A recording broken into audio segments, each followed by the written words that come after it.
صحیح بخاری شریف کی حدیث نمبر 11 حضرت سیدنا ابو موسیٰ اشعری رضی اللہ تعالی عنہ سے روایت ہے۔ فرماتے ہیں قالوا یا رسول اللہ ای الاسلام افضل، صحابہ نے عرض کیا یا رسول اللہ کون سا مسلمان افضل ہے؟ قالا، کریم آقا صلی اللہ علیہ وسلم نے فرمایا من سلم المسلمون من لسانہ و یدہ، جس کے ہاتھ اور زبان سے مسلمان سلامت رہیں وہ مسلمان افضل ہے۔ اب نبی پاک علیہ السلام سے روایت کرنے والے حضرت ابو موسیٰ اشعری رضی اللہ تعالی عنہ نے اس حدیث کو روایت کیا۔ سوال کرنے والے صحابہ کون تھے؟ اس بارے میں علماء فرماتے ہیں کہ 3 باتیں ہو سکتی ہیں۔ ایک بات تو یہ ہے کہ سوال کرنے والے خود حضرت ابو موسیٰ اشعری ہوں اور ان کے ساتھ ان کے ساتھی بھی تھے، تو ساتھیوں کی طرف سے حضرت ابو موسیٰ اشعری نے سوال کیا تو اسی لیے انہوں نے یہ بات بیان فرمائی۔ دوسری بات یہ ہے کہ بہت سارے لوگوں نے نبی پاک علیہ الصلوۃ والسلام سے اس بات کا سوال کیا تو اس پر یہ بات بیان کی گئی۔ اور تیسری صورت یہ ہے کہ سوال کرنے والا ایک ہی ہو، تو تینوں صورتوں میں یہ بات کہنا درست ہے کہ صحابہ نے سوال کیا، کیونکہ صحابہ نے نبی پاک علیہ السلام سے یہ پوچھنا چاہا۔ اب اس میں فرمایا ای الاسلام افضل۔ ایون عربی گرامر جاننے والے بخوبی سمجھ سکتے ہیں کہ لفظ ایون یہ ایک سے زیادہ چیزوں پر داخل ہوتا ہے۔ ایون کا معنی کون سی چیز، یعنی اس کے بعد ایک سے زیادہ چیزوں کا ذکر ہوتا ہے، لیکن ہم حدیث میں دیکھتے ہیں کہ اس کے بعد ایک ہی چیز ہے، وہ ہے اسلام۔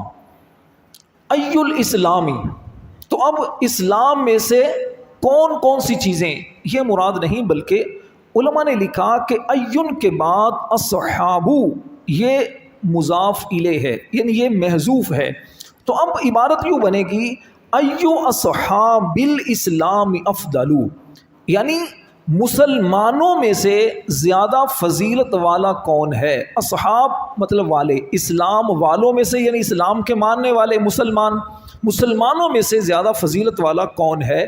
اس کی تائید مسلم شریف کی ایک حدیث ہے اس سے بھی ہوتی ہے، جس میں یہ الفاظ ہیں ای المسلمین، مسلمانوں میں سے کون زیادہ فضیلت والا ہے، یا پھر ایون کے بعد اعمال کا لفظ محذوف ہے، وہ پوشیدہ ہے۔ اگر اعمال کو لیا جائے تو پھر ترجمہ یہ بنے گا ایو اعمال الاسلام، یعنی اسلام کے اعمال میں سے کون سا عمل زیادہ فضیلت والا ہے۔ تو نبی پاک علیہ السلام نے آگے جواب کیا دیا؟ من سلم المسلمون من لسانہ و یدہ، کہ جس کے عمل سے مسلمان سلامت رہیں، یعنی جس کی زبان اور ہاتھوں سے مسلمان سلامت رہیں۔ گویا نبی پاک علیہ السلام نے یہاں صحابہ کو سمجھایا کہ سوال کرنے کا طریقہ یہ ہوتا ہے، یعنی تم یہ پوچھنے کی بجائے کہ کون سا مسلمان، کون سا عمل افضل ہے، تمہیں چاہیے کہ یہ پوچھو کہ کون سا مسلمان زیادہ فضیلت والا ہے، تو اس کا نبی پاک علیہ السلام نے جواب دے دیا۔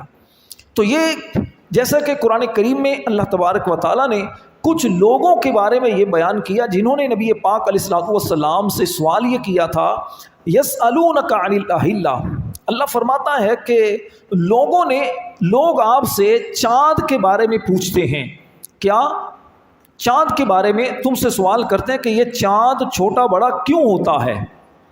تو اللہ فرماتا ہے پیارے حبیب قل ہی مواقیت للناس والحج، تم ان سے فرماؤ کہ اس کا جواب یہ دیا گیا کیونکہ اس کے اندر لوگوں کے لیے اوقات ہیں اور حج کا وقت ہے، یعنی بتانا یہ مقصود ہے کہ تمہارا یہ سوال کرنا کہ چاند چھوٹا بڑا کیوں ہوتا ہے، اس کی بجائے تمہیں چاہیے کہ یہ پوچھو کہ اس کا فائدہ کیا ہے، چاند کے چھوٹے بڑے ہونے کا فائدہ کیا ہے۔ کبھی چاند 29 دن کا ہوتا ہے، کبھی چاند 30 دن کا ہوتا ہے، تو اس کی حکمت کیا ہے، فائدہ کیا ہے؟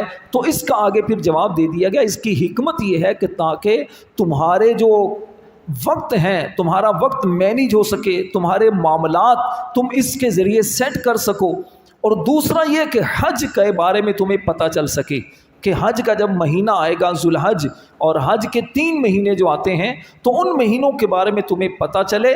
یہ ہے حکمت اور یہ ہے ریزن۔ تو یہاں حدیث کے اندر بھی اسی بات کو بیان کیا گیا، سمجھایا گیا کہ جب سوال کرنا ہو تو یوں پھر سوال کرو، یوں سوال کرو کہ مسلمانوں میں سے زیادہ فضیلت والا مسلمان کون ہے؟ تو اس کا جواب یہ دے دیا کہ اب تم نے جو سوال کیا ہے تو تمہارے اس ماحول اور اس زمانے کے اعتبار سے، ان حالات و واقعات کے اعتبار سے زیادہ فضیلت والا مسلمان وہ ہے جس کے ہاتھوں سے اور جس کی زبان سے دوسرے مسلمان سلامت رہیں، انہیں کوئی بھی تکلیف نہ پہنچے۔ حدیث نمبر 10 کے اندر اس بات کو ہم تفصیل کے ساتھ بیان کر چکے ہیں، تو وہاں پر بھی آپ اس کو سن سکتے ہیں۔